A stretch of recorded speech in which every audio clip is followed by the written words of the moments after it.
Ayan boss, may bibilin tayong NMAX. Ngayon, ito yung combo namin, no? Ito yung combo namin, sir.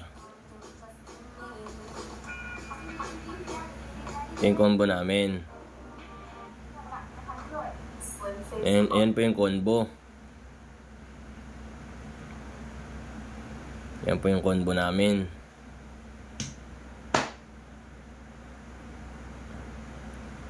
Ngayon po, pinagdi-DP po ako. Down payment. NMAX po yung kukunin. Bibiling ko sana NMAX.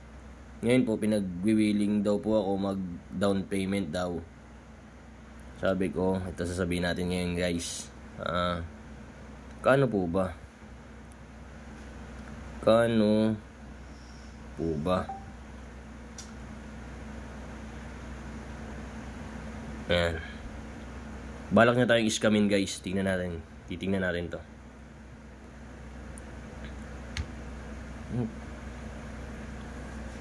Ayan. NMAX yan. NMAX yan guys. NMAX. Ayan. Titingnan natin kung kung magkano ang hihingi niya sa atin. Kala niya siguro may i-scam niya tayo. Yung sabi niya guys. Yung sabi niya 5K settlement daw. 5K settlement. 5K. Ayan po. Yan po yung picture nung nag-post ng motor na NMAX. 5K. Di po kaya. Sabihin natin, hindi natin kaya. Di po kaya. Di po kaya.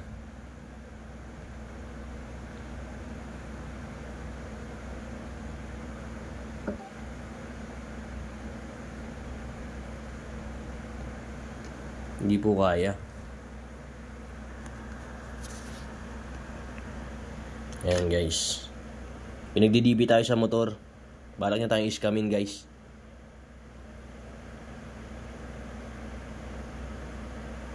Ito yung motor guys, NMAX.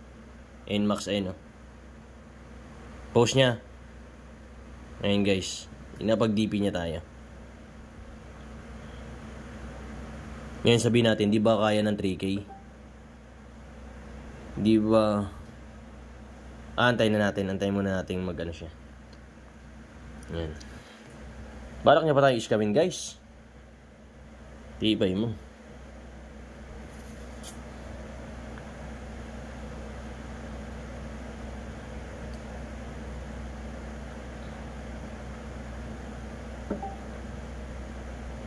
$4K, sige po. Sabihin natin 3K. 3K kaya ba? Ano Gcash mo?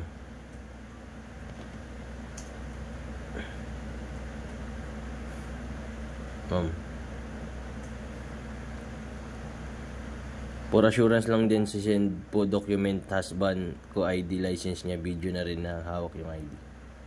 And sabi niya guys, for assurance lang din, send documents husband. UR po. Okay po. Ayan guys. Nung i-scam pa guys, i-scamin pa tayo. Ayan Akin na ma'am.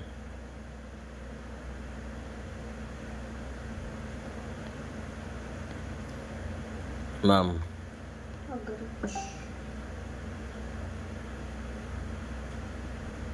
Para makita ko na. Dok. Miss camera po. Diyos ko ka.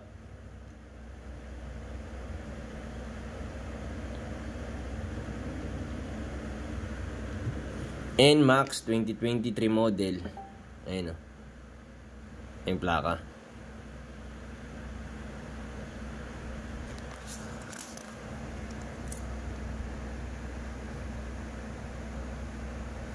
Ngayon, ano yun yung QR code?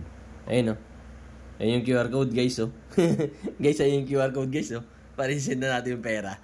Ayun Ayun Ayun oh, guys oh. Ulol.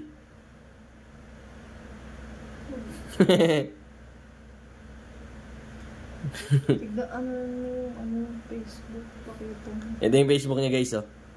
Guys, ito yung Facebook niya guys oh. Ito yung Facebook niya guys oh. Ayan oh. Facebook niya guys. Okay guys, ka-trust. Ayan yung Facebook oh. Wag ako. Kulang ka pa sa husay. Kulang ka pa sa husay. Ayan o. QR code guys oh. Pinapag-down niya tayo ng 5K for settlement daw guys. Ayan. Kaya kayo guys, aware kayo sa mga ganito guys ha. Huwag ka agad kayong magda-down payment hanggat hindi ano yung motor. Kasi mahirap na, baka kayo ma-scam kayo sa mga hindi nakakalam. For awareness to ha, sa mga bumibili ng mga motor guys. Ha? Ito yung usapan namin guys oh. Ayan oh. Kaya nagtanong pala siya kung buy-in sila ko. Sabi ko, gagamitin ko sana for service. Ayan guys oh. Ayan. Kaya kayo guys, mag-ingat kayo sa mga scammer. Maraming scammer. Thank you guys, thank you.